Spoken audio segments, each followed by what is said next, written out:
Greetings, geeks. Welcome to episode 393 of Geeks in Space. I am Rob Commander Taco Malda, and I am joined today by two of the best geeks. I don't know. We said on Tuesday that we had two of the best geeks, but maybe I was wrong. Maybe you're always right. Maybe it's always whoever shows up. Yeah. Are the best geeks. By very transactional. Yeah, it's the geek attendance prize, trophy. It could be. RobRobChris. My name's Chris Tabona. I'm currently orbiting above the United Kingdom. So.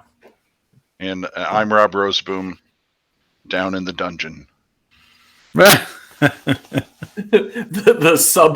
suborbital dungeon. Suborbital, yeah. All right. The first one that I had on the list, you guys have probably seen the versions of this story because it's been going for years, but it's the ongoing thing about how Quicken and the tax prep industry has been really just monkeying with government in order to make sure that people don't use the free file. And the latest version of this story, the latest update, is that the IRS has actively been hiding emails that just basically confirm that this is exactly what's happening. I mean, this story, there are a few stories that get me wound up with grumpiness than this story. I don't know if anybody else has strong feelings.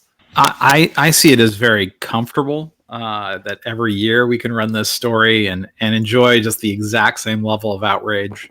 Yep. Every year, and it's, Intuit in league with Major League Baseball and big H&R Block to repress our ability to just pay our taxes like good Americans. And it's very satisfying. So. Yeah, it's just proof that capitalism even applies to taxes. Right. I mean, I'm sure you can find examples of this in almost any sort of regulated industry. What kills me is the H&R Block and Intuit. Like, if you have a return coming, they'll give it to you immediately, so you don't have to wait. And they take a sliver off the top, and I'm like, that is such a gangster move. What a scam, right? I don't know if they can charge the same interest rates as those check cashing places, but if they can, yep, soon.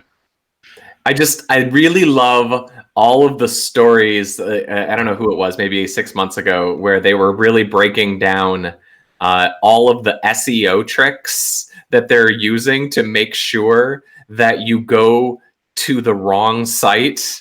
Because if you go to the right place, you can file for free. Wow. And and if you meet like a set of criteria that is supposed to be like a quarter of the country. If you meet these criteria, you are allowed to pay for free, or you pay your taxes using those services for free.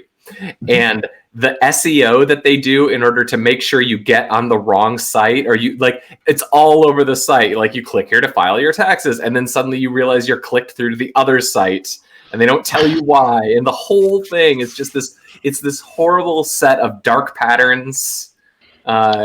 Mixed with evil SEO, mixed with it's just like this perfect storm of crappy. When the tobacco industry, settled with the government, one of the things they were supposed to do is make public service announcements and commercials that were anti-smoking, right? Mm-hmm. So they actually hired marketers and psychologists to figure out what the least effective sort of commercial would be, and then they ran those commercials. We're going to have Ernest Borgnine talking in the middle of Saved by the Bell about the dangers of smoking.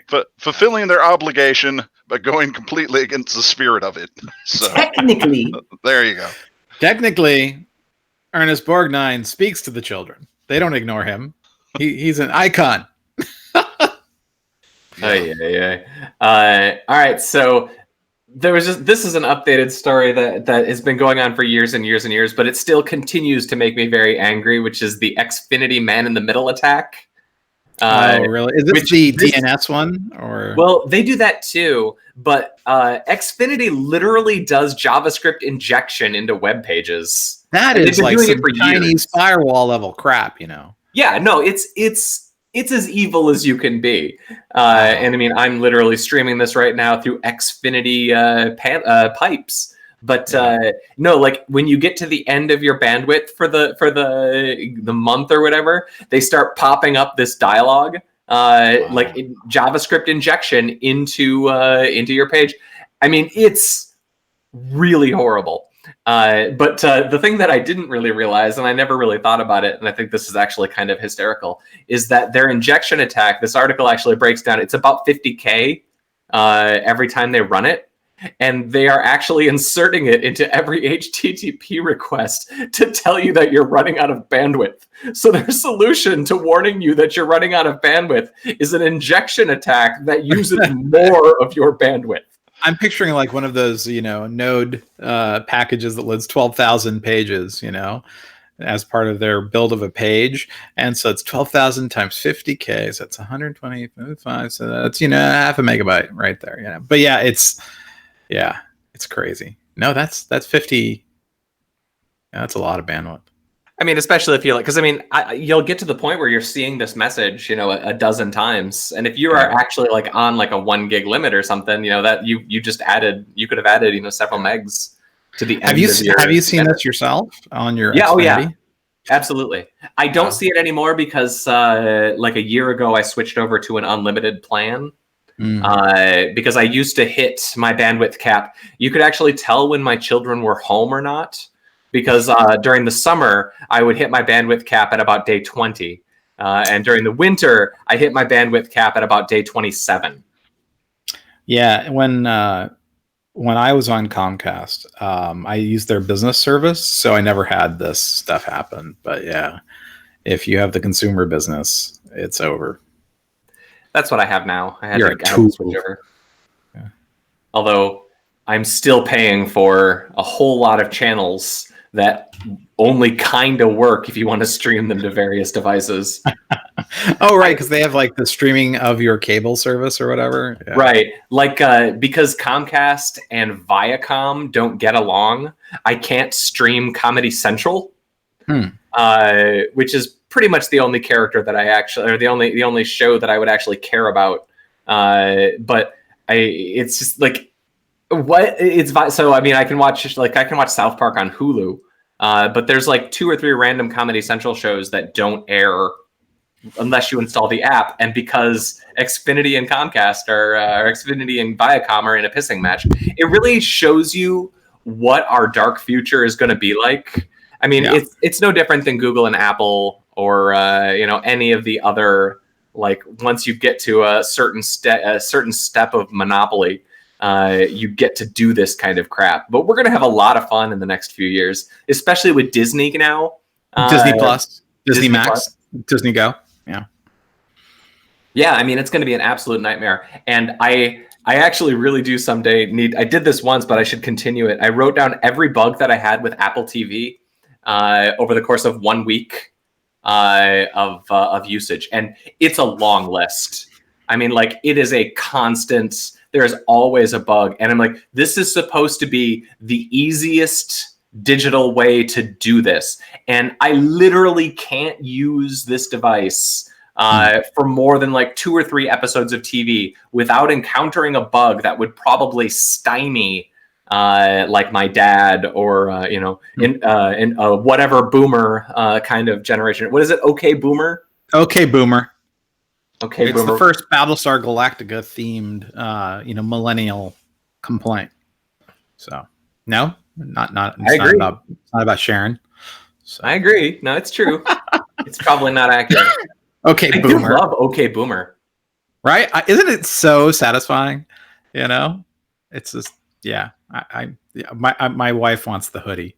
I've seen a really impressive number of memes. Like, it's one that came fast. Yeah, it did. Like yesterday. Yeah, over the course of about 100 hours, it went from, I've never heard of this, but I have seen a ton of memes, which are some variation of, they'll have baby boomers and millennials, and they're fighting in some way. And then you have Gen X and Gen Z just like sitting back and laughing and watching. Yeah. Those crack me up too. I don't see why you don't just get a job and buy a house. Well, that's because jobs don't pay anything and houses are expensive. Yeah.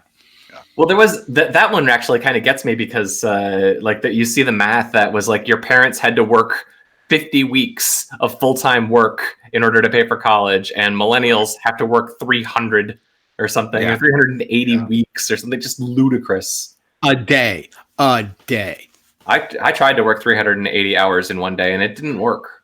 Yeah, it's like uploading 300 hours of YouTube a minute. That's a busy streamer.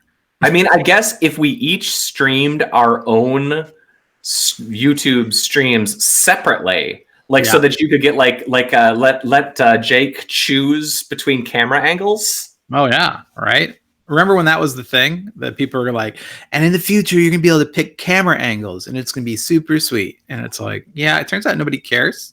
Yeah, no, but it can be in 3D.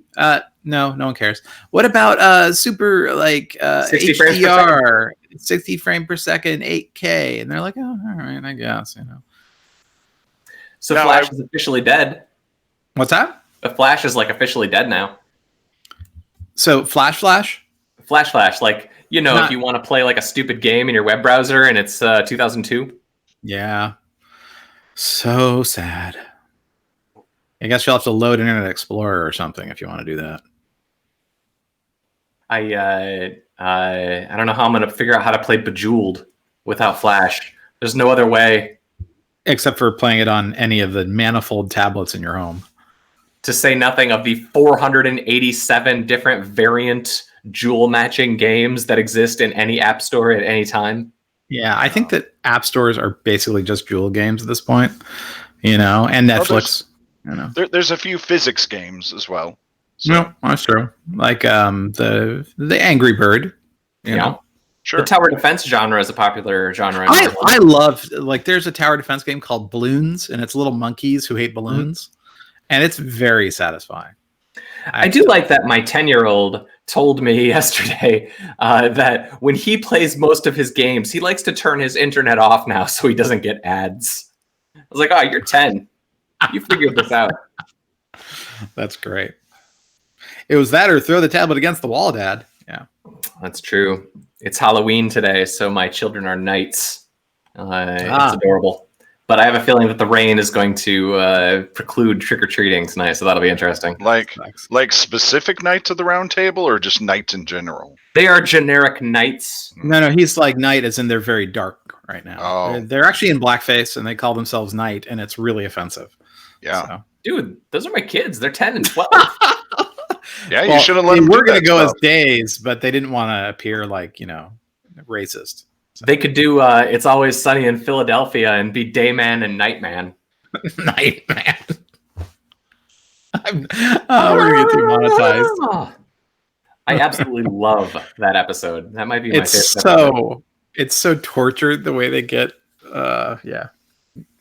Everything about that is great. Hey, Google AI is now better than 99.8% of human players at StarCraft 2. Okay.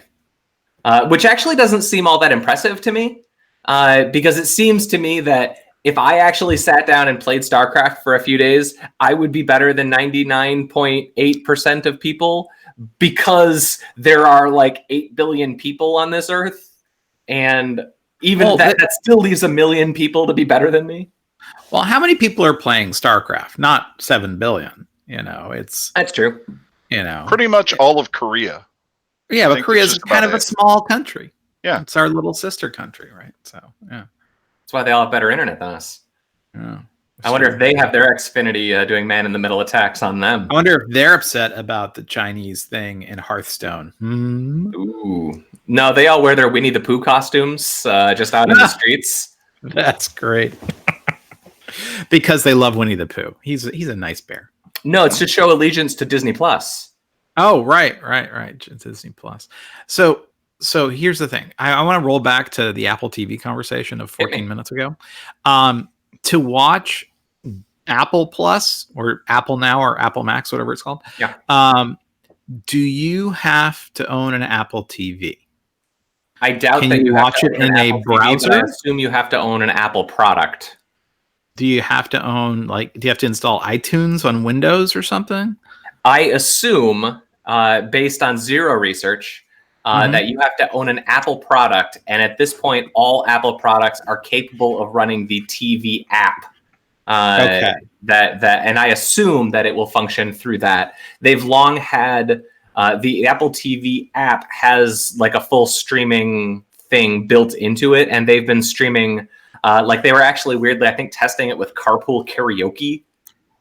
So every other show that you would watch, for the most part, would launch you out into a different app. You stream. I watch South Park. I launch Hulu. But for whatever reason, Carpool Karaoke exists within the Apple TV app. And I assume that was like a small scale test for that app. And that app exists on Macs as well.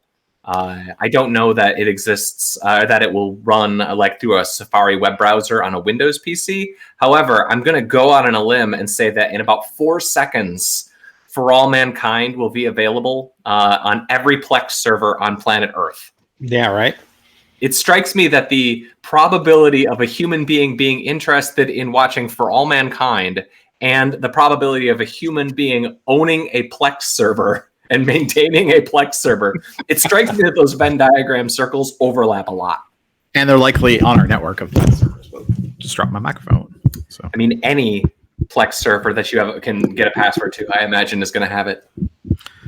Yeah, I mean, I'm actually super happy to pay $5 or whatever to Apple, but do I have to go and spend $200 on an Apple TV and drive it from some tablet I got lying around that I haven't updated? I feel like I got to drop a streaming service. I feel like I have like one too many. I just and maybe that just means I need to figure out how to trim my Xfinity package. I don't know, man. I think the answer is you cancel HBO. I mean, what are they doing? Watchmen? Is it Silicon Valley? They just picked up. That's really good. They just picked up all the new Rick and Mortys. HBO did? Yeah. Wow. Okay. Wow. So, yeah. I don't know, man. I do like Silicon Valley. I should see it through the end. 7 more episodes. So is this the finale for the season? It is the series finale season. That's good. That show was kind of. I feel like it's been spinning its wheels a little bit because now they're like not a startup. Now they're a big force. Yeah. They're not good at being successful. You watch them to get beaten down, but that can only go for so long. Right. So yeah, This is the big discussion about how you end it. Yeah. As you know, I've been a senior technical consultant for since season 2. So blah blah blah blah blah blah blah. So fancy. Yeah. But it's been fun. The series premiere was hilarious and very funny. It's dark as hell. What's that? It's dark as hell. It's depressing. They're taking a lot from the real world and sticking it in there, and that makes me sad because I mean, like, it was good timing having him do the parody to the Facebook thing, like at the same time, but like saying the stuff that Zuck never would. Yeah. Well, it was. Well, you have to remember that was filmed months ago. I know. That's why it's before they even scheduled the most recent Facebook things, But yeah. No, it's very fortuitous that that worked out for them. But I mean, it really was good juxtaposition or whatever. Yeah. Let's see. Terminator comes out this weekend, which I will not watch because I'm going to be on vacation. Okay. But maybe I'll probably I'll see it on Monday or Tuesday. I'll probably watch it if it ends up on a Plex server at some point. But in the theater, I don't think so. Yeah. XKCD today actually has a really good comic today about Terminator. And it is worth your moment. Maybe one of you can even figure out how to screen share it to the group.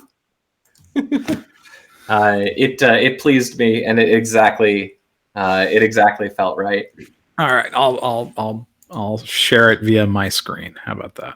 All right, that's how we roll now. Welcome to Geeks in Space, Jake, where we stream each other's screens looking at RSS feeds that you could have subscribed to directly, but we appreciate your business.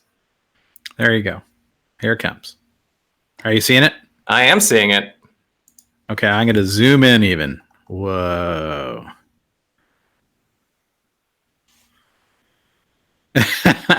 Of course. So now this is what we've become. We're just going to read XKCD together. Yeah. I mean, we could just pop up my RSS reader and we could just see what I got in the RSS reader today. No, I think this is enough. As we all silently read a comic. Yes, it's very cool. So I mentioned in channel that that Katie Sackhoff show with the terrible characters in it got renewed, and I'm like, really? Did enough people watch that dog crap to renew it? Netflix? I actually think Netflix is it's hard to justify that Netflix dollar. I would love like 1 hour to sit down with somebody and get honest answers to questions that they would never give you. Well, I read a while ago something about their business model where it makes it exceptionally hard for them to monetize a project after year 4. Yep. Just because of how much more money they have to pay actors. Yep. And, the union. And so like things like this may just be not necessarily that people are going to watch this, just one more thing we can use to fill our library and say that we have more sci-fi than someone else or whatever. I think what it comes down to is that almost no show will get more views in season 2 than season 1. So only the very best shows get more. Now they do have the advantage that their content can sit around indefinitely. But if the media is not covering season 5 of Stranger Things, then nobody is subscribing to Netflix in order to watch season 5 of Stranger Things. So I think it's basically every season has diminishing returns in terms of the value, which is different than TV shows like network TV shows, because in network TV shows, every episode you put out increases the size of your syndication package, and every episode that you put out, like advertisers are very slow to recognize the quality of a show. So season 8 of Seinfeld is going to get better advertising dollars than even a show with very similar ratings that's on season 1, because it takes a couple of seasons for a show to become large and successful enough that the advertisers are willing to throw all their bank into it. And I think also there's a point of there are just certain things that will get watched no matter how much people say they suck. Like that last Adam Sandler, Jennifer Aniston thing they did on Netflix. That was the most watched single day event or something that they've ever had. Mm-hmm. And, it's not like there's a long track record of great Adam Sandler movies on Netflix. So I don't know. We say that, but this may be one of those things where we're just wrong and people adore everything that guy does, because how else could he possibly continue to exist? See, I think that it's with Adam Sandler, I think it's exactly the same thing as why right now there's so much happening around TV shows from the 80s and now even to the early 2000s that are in syndication. We're seeing these huge deals for The Office, for Seinfeld, for Friends. There are very few shows that have that much content, but that also hold this nostalgic place in the hearts of people who are of the right age to subscribe to a streaming service. And I think Adam Sandler actually fits into that bucket, because who doesn't like themselves a Happy Gilmore? And so you're like, what's the next Adam Sandler thing? Well, I liked Happy Gilmore. I'll commit an hour and a half to that. And if that's the thing that convinces you to stay on Netflix for another 2 months, then that was money well spent for them. And this is classic Netflix, right? Because they say Rob Malda likes this nostalgic crap and he adores Jennifer Aniston. Let's stick it all in one damn movie, And he liked Plane, Trains, and Automobiles, which they were obviously riffing off of. So this was a movie designed to attack Rob Malda. No, I didn't watch that movie. I don't like Adam Sandler. Honestly. You like Jennifer Aniston. So in addition to the Rick and Morty catalog, that HBO also just picked up all the South Parks. Yeah, so they are targeting for sure. Did they ever confirm how much they paid for it? Not that I've seen, no. I heard $100 million for Seinfeld, but I had heard that it was close to $500 million. That was the negotiation point for South Park. Oh my goodness! I know that's an absurd amount of cash. It is, but again, these are timeless shows. Yeah, but is it? $500 million is a lot of money, right? I mean, that would, that's about what we get from Patreon, guys. I mean, that's a lot of cash. And I'd like to thank Jake for being on our Patreon. What a wallet! Well, man, who knew? That just means those guys will have more time to write a sequel to the Book of Mormon. Right, that's true. So, which nothing would make me happier. I loves me the Book of Mormon. I would go see that again right now. I would love to see it. I haven't seen it yet. So, don't you end up in New York like on a regular basis? Yeah, and London. It's playing the West End right now. But yeah, so when I saw it, what is his name? Todd Gad, the guy who did the Snowman in Frozen. He was playing. He was still playing one of the main parts, and I had never really seen him before, and it was really weird to like watch. I watched Frozen, then a few months later, I was like, "Oh my god, I think that's the dude from Book of Mormon." So Orgazmo was basically like a prequel to Book of Mormon, right? I mean, with all the Mormon stuff that was throughout it, so yeah. But they also did several episodes of South Park, which directly referenced Mormonism as well. Yeah. Well, growing up in Salt Lake, they grew up in like that part of Colorado that's super Mormon-y, and so it seems like Rob, you and I could probably write a similar thing about the West Michigan Christian community. Christian Reformed Calvinist Church? Yeah. Yes. Oh, dude, you have to draw careful distinction between the Christian Reformed Church and the Reformed Church of America. Because this is not the Judean People's Front and the People's Front of Judea. This is real. I know. That's kind of amazing, My favorite distinction between the two is that one, and I'm not going to tell you which one, I'll let you guys guess. One of them, I know.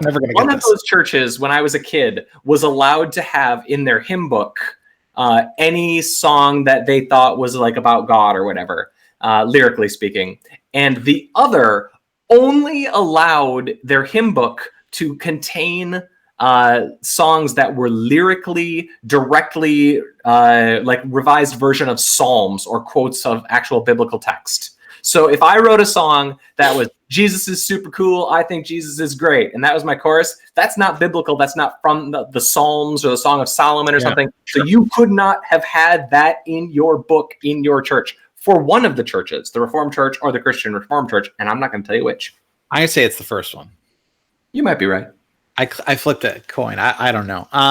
So the thing is, what you're saying is that sometimes religions can be rigid in their application of theology. That's crazy. I know. That is weird. That reminds me of a story that I read recently about the concerns of artificial intelligence being connected to military gear, not because we're worried about a Terminator sort of situation, more because we're worried about a fatwa. From the computers? That somebody's going to program it in, that they're going to program an AI that's going to have like a jihad switch. Oh, so the worry is that the AI is going to make its own religion. I hope so. I think people should maybe take a minute and realize just where AIs are. Sure, they can play StarCraft, but they're not out there, deciding on which is it's allowable song for the Christian Reformed Calvinist Church of America, Churches of Calvinism Reformed. I also feel like if L. Ron Hubbard has taught us anything, it's that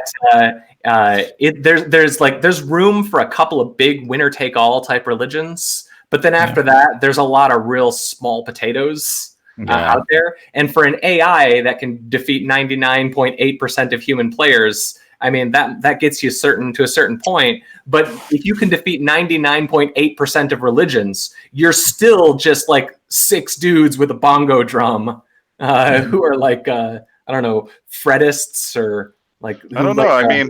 I mean, Scientology certainly has had a rough road as of late, but I think the guys at the top are still doing pretty good. Yeah, I mean, Scientology, I heard that it only has like 35,000 adherents, and it's like, that is a very small number of people for the amount of press they get. I think they get more Jedi. There's more people that have declared as Jedi in Australia. Right? Yeah, so...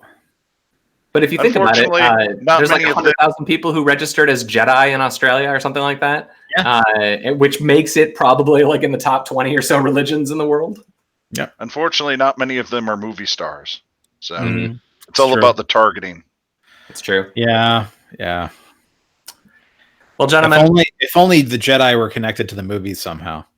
Yeah. I mean, have you seen these movies? That reminds me, I still need. Oh, that's a discussion topic. I want to figure out a way to watch Star Wars with people, and I want to watch every single movie before the next one comes out. And I haven't figured out. Are you sure they're not that good? I mean, I've seen great, but I've seen all of them. But suffering through the prequels times, and even Return of the Jedi is not great. And then the last Jedi, one, quick. Like the Last Jedi wasn't great. I just you're on thin ice, sir. I'm sorry. Maybe next week we should have a Star Wars spectacular and really go. It was so dragged out, and like General Hodo, Laura Dern, her character, like why sit on this knowledge that you're going to use? We covered all of this so much. I know, episode 280, 270, but it's just like, I have to say, watching The Last Jedi, I'm not shocked the rebels are getting their asses completely wiped across the universe. I mean, they're I have very strong opinions on The Last Jedi, and it is not bad. Yeah. I feel like if they just would, like, there's like 20 minutes in the middle that shouldn't be there. I'm sorry. It's the second episode of 1970s Battlestar Galactica bad. Like 50 billion people are dead and they stop at the casino planet to hang out. No, man. They went to get Benicio del Toro. Literally, I was telling you the plot of the Battlestar Galactica episode and you didn't even realize it was so bad. It's exactly the same thing. It's a problem. But I do think that we've covered this a whole lot. Last Jedi could have been fixed. I like Rogue One. It would have required a couple of little plot switches and like 10 minutes of footage cut out of the middle. But that still wouldn't have solved what made everybody on the internet hate it, which was we didn't get to see Luke Skywalker rip Star Destroyers from space and throw them on people. And instead, we got to watch him whinily vaporize at the end, and that made people grumpy. Well, yeah, no, they had a lot of things they were grumpy about online. There's always something, but like I have to tell you, the visuals, with the red salts of that one area when they would fly, that was every once in a while they'll do something that I'm just like, there you do more of that, Hollywood, and less of the casino planet. I think everybody knows that, but also almost every movie you watch, the second action sequence is the worst one. I give you Exhibit A, Hobbs and Shaw. I can't remember anything from Hobbs and Shaw. Yeah, I mean, what is it? It's a car movie with some dudes, and it had Idris Elba in it. That's I can tell you that's true. He's Black Superman.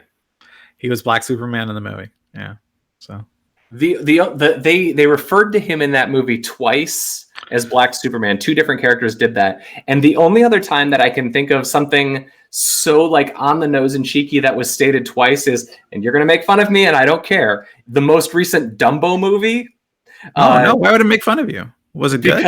Because I've seen the most recent Dumbo movie, and at two separate points in the most recent Dumbo movie, the guy gets out and says, "Let's get ready to Dumbo." They said that twice? Twice. Like, it was a cringy joke once. And the second time... I hope the Buffer brothers sue them. Well, they actually have the guy in it. Oh, well then, there you go. No, they're legally fine. But it's awful. But mentally, they're wrong. Right. I mean, I'm still carrying a tragic scar. And Danny, Tim Burton has done some stinkers in his career. He sure has. They keep letting him make movies, though. It's true. That's a dude who will cash the check every time. And Danny Elfman will be right there with him. That's true. All right, gentlemen, I'm going to put up the goodbye slide. You want to say your farewells? Farewell, everybody. Nice talking to you from the the United Kingdom of Great Britain and Northern Ireland. So. See you later. See you, Rob and Chris. This is episode 393 of Geeks in Space. I'm Rob Commander Taco Malda. Thanks, Jake, for being our $5 billion or $500 billion. What did we say? Patreon. $500 million. $500 million. Man, $500 million. We really appreciate it. We're going to use it to get a less laggy internet connection, but it's going to be tough because I'm not sure if XFinity is going to be able to man in the middle attack this one. Talk to you guys later.